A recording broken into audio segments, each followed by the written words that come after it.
The 3DS has been home to many brilliant titles that made the handheld fantastic. Ever since the Switch release, many people wondered if the 3DS would actually bring some of its games over to Switch. We've seen some ports of 3DS games, but Miitopia marks the first time a 3DS exclusive is making the jump to Switch. And whilst many will be disappointed it isn't something like Metroid Samus Returns or Link Between Worlds, hopefully this will be the first of many 3DS ports. But without further ado, let's see how Nintendo did with Miitopia on the Switch. So let's get into it.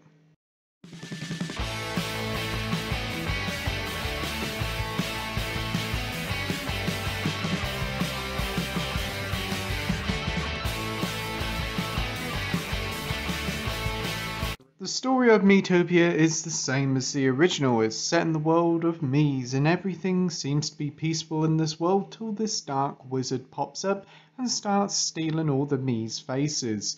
So it's up to you and your little band of Miis to stop this wizard once and for all. It's an incredibly odd setup, but it works incredibly well with this humorous tale that's still enjoyable to this day.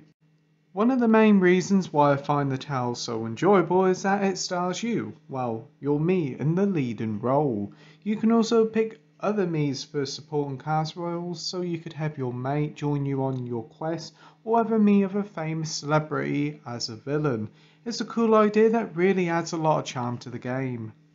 The Mii creator on the 3DS was decent enough, giving you a good enough box of cosmetics to make some decent looking characters. But one thing that does impress with the Switch version is how much more cosmetic choices are included here. It seems like Nintendo has chucked the kitchen sink here with the amount of options available. Those who are very creative will easily spend hours here making their own Miis based on celebrities and video game characters. And the amount of funny, quirky and brilliantly designed Miis I've seen online is incredibly impressive. On to the gameplay now, and Miitopia is a turn-based RPG, and if you played any RPG before then you know what you're getting into, as Miitopia is a rather basic RPG at its heart. You get into battles and you have to pick your character's attack.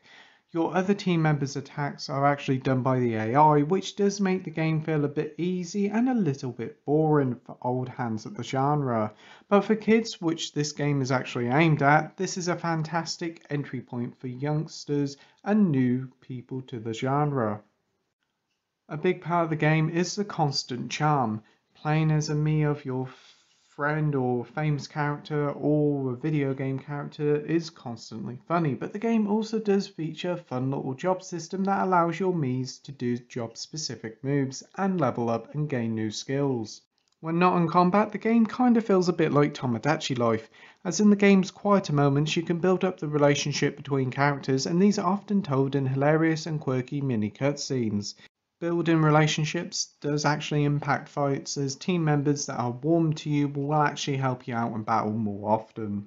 The game does suffer from some silly design choices that drags the progression down, as after you complete the game's first chapter you lose all your team members and have to start out from level 1 again, pick a new job class, and it's just an odd choice that does damage your enjoyment of the game. And whilst the humour and the charm does go a long way, silly things like this and easy combat may put a lot of people off. Those who are looking for a lengthy adventure will be pleased to know that Miitopia does deliver a lengthy experience. To complete the game and reach its conclusion it took me just over 20 odd hours, but if you want to complete all sorts of bits and aim for the elusive 100% then you're probably talking about 30 plus hours, which is quite impressive. Onto the presentation side of things now, and Miitopia was a basic but nice looking title on the 3DS, but the jump to Switch has been quite a surprise. The game has obviously seen a huge boost in terms of resolution, but the game really does look great, with some lovely clean and crisp looking environments. This is arguably the best the Miis have looked on a Nintendo console. There is some odd moments when the frame rate does drop under the 30 FPS cap, which is strange, but hopefully an update will improve this. Conclusion time now, and Miitopia on Switch is a fun, unique, if a little basic RPG adventure, and whilst it's a shame other big 3DS games didn't make the jump to Switch first, Miitopia is still well worth a go if you didn't play the original with its quirky little adventure.